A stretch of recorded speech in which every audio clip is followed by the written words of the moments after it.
A lei da nacionalidade, que foi recentemente alterada, no último dia 11 de novembro, ela entrou em validade, ela trouxe algumas mudanças muito interessantes, especialmente para os netos de portugueses.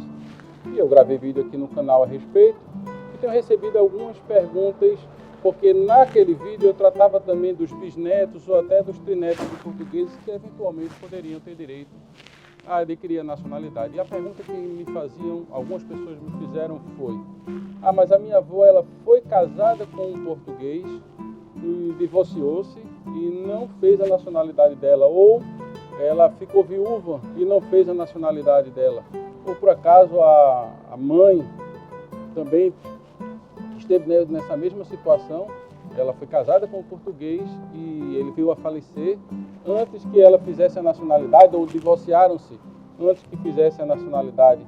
Então, essas situações têm gerado muita dúvida, especialmente porque é amplamente divulgado que para se poder pedir a nacionalidade através do casamento, o pedido tem que ser feito na constância do casamento e não depois do divórcio. Mas será que tem exceção?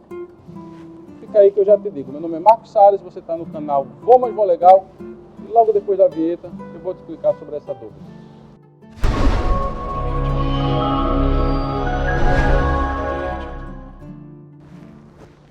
Pois é, essa é uma dúvida bastante recorrente e muitas pessoas acreditam que apenas tem direito à nacionalidade para cônjuges de portugueses quando o pedido é feito na constância do casamento, mas há exceção apenas para as mulheres que foram casadas com portugueses entre 1959 e outubro de 1981.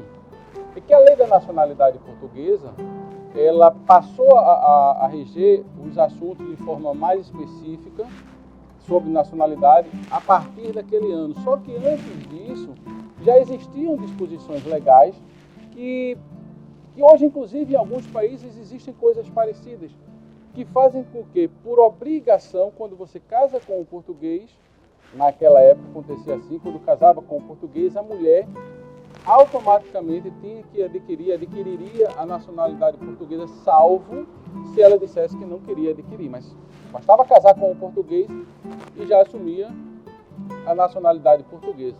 Há situações até interessantes em que alguns países em que se você casa com um determinado cidadão daquele país, você perde a sua nacionalidade originária e obrigatoriamente passa a assumir a nacionalidade do cônjuge daquele país.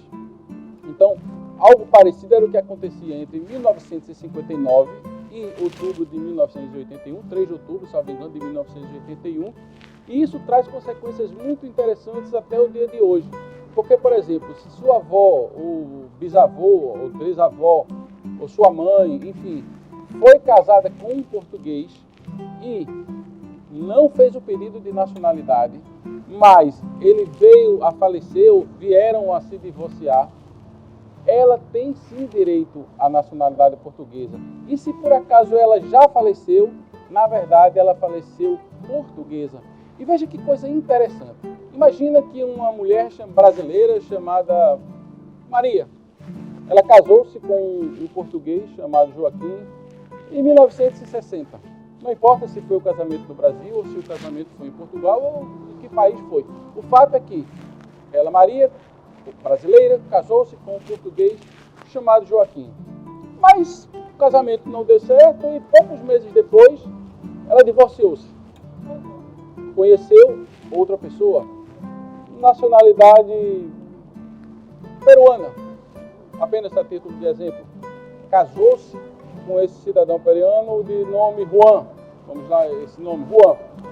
E deste casamento entre Maria e Juan, nasceu um filho, chamado João, aí para ficar parecido. Observe que o João, ele não tem nenhum laço sanguíneo com o Joaquim, que foi o primeiro marido da sua mãe, da Maria. O tempo passa, João cresce, casa-se, aí não importa a nacionalidade, tem filhos, ou seja, neto da Maria, filho aí do João. Esse sim é que não tem nenhum laço sanguíneo lá com o Joaquim, que é o português. E aí ele agora, vendo essas alterações na legislação da nacionalidade, descobre, lembra, sei lá, que minha mãe já foi casada com o português. Será que eu vou ter direito? Muito provavelmente sim. Por quê?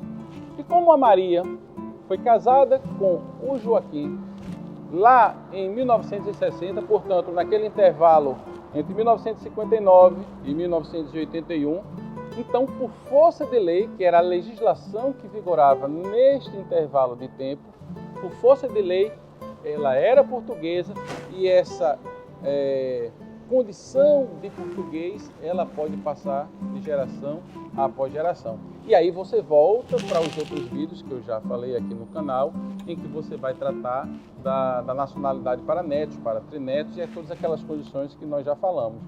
Mas se por acaso você é que é a interessada e que foi divorciada ou viúva de um português e não requereu a sua nacionalidade, observe, se seu casamento foi entre 1959 e 1981, então, muito provavelmente, é lógico que tem aí alguns pequenos requisitos, mas muito simples de serem observados, e dá-se entrada no seu processo e consegue-se sim a nacionalidade portuguesa e aí transferir para os seus demais descendentes. O vídeo de hoje é isso, espero ter esclarecido algumas dúvidas que me chegaram aqui através de WhatsApp ou do canal. Aliás, se você tiver dúvidas também, você pode se inscrever aqui no nosso canal, aciona o sininho das notificações, isso é importantíssimo, que aí você vai receber todos os vídeos que nós fizermos em primeira mão.